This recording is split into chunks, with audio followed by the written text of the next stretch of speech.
fortes pluies à Abidjan, des inondations et plusieurs dégâts causés par les précipitations. À Yopougon, une partie de la voie a cédé au toit rouge.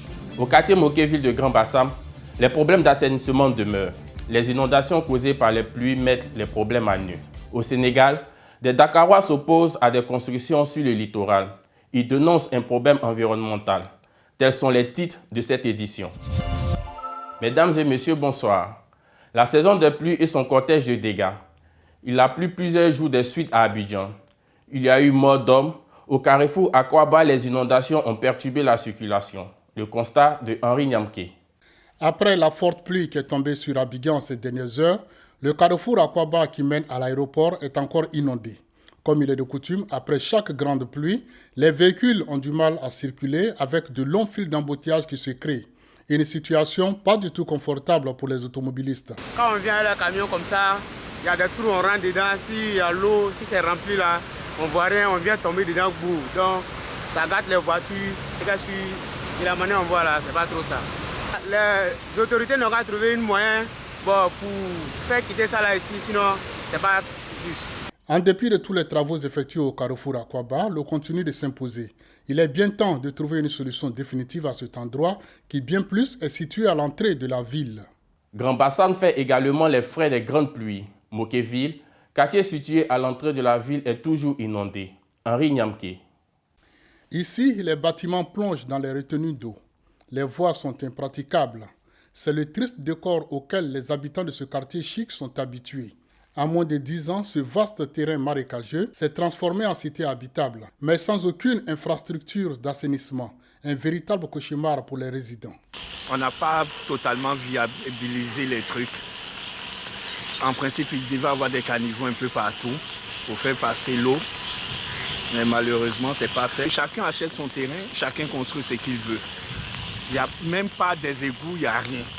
On fait des fosses septiques, après on cherche à les déverser quelque part. Face à la gravité du mal, ce résident perd tout espoir en des lendemains meilleurs. Moi je pense que pour les nouveaux quartiers, en principe, les autorités doivent prendre cette disponibilité-là de chercher à viabiliser et à placer le minimum avant même que les gens construisent. Mais c'est déjà construit, donc qu'est-ce qu'ils peuvent faire encore? À un pas de là, les rosiers ont aussi des problèmes d'accès. Les voies non bitumées posent d'énormes difficultés aux résidents. Du côté de Yopougon, l'on n'a pas échappé à la furia de la pluie. Des maisons se sont effondrées suite à une canalisation qui a cédé.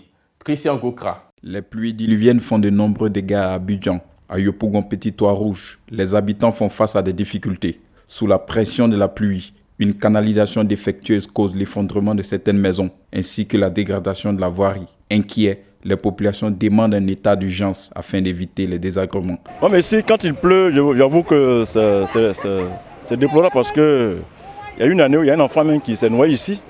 Et on appelle gain de cause. Il y a une urgence, il faut que l'État réagisse. Voilà. Vous-même, vous voyez, l'eau est en train de bouffer le goudron. Le pied peut arriver d'un moment à l'autre. Les enfants ils sont là, ils vont à l'école. Voilà. Une voiture même peut faire fausse manœuvre. La voiture peut aller, les dégâts, on constate les dégâts. Certains commerçants de la zone décident de délocaliser leur commerce vers d'autres sites pour plus de sécurité. C'est le cas de ce bijoutier. Le tout n'était pas grand comme cela. Aujourd'hui, c'est devenu plus grave. Voilà. Donc vous constatez derrière moi, je viens de déplacer mon hangar pour moi-même, pour ma sécurité. Suite à ces dégâts, l'État ne cesse d'appeler les populations à la prudence et à la vigilance. Déconfinement en France. Les cafés et les restaurants rouvrent ce lundi en France. Un véritable soulagement pour les consommateurs. Le secteur qui compte 168 000 restaurants et 38 800 bars ou cafés dans l'Hexagone a été sévèrement mis en mal par le confinement instauré en mi-mars. Sénégal enfin. À Dakar, des citoyens en lutte pour préserver le littoral. Depuis plusieurs semaines, des habitants, des collectifs citoyens et des associations se mobilisent contre la multiplication de la construction sur le littoral de la capitale. Les populations dénoncent un accaparement de la corniche au détriment des habitants et alertent sur les conséquences environnementales de ces projets immobiliers. C'est la fin de cette édition. Merci de nous avoir suivis.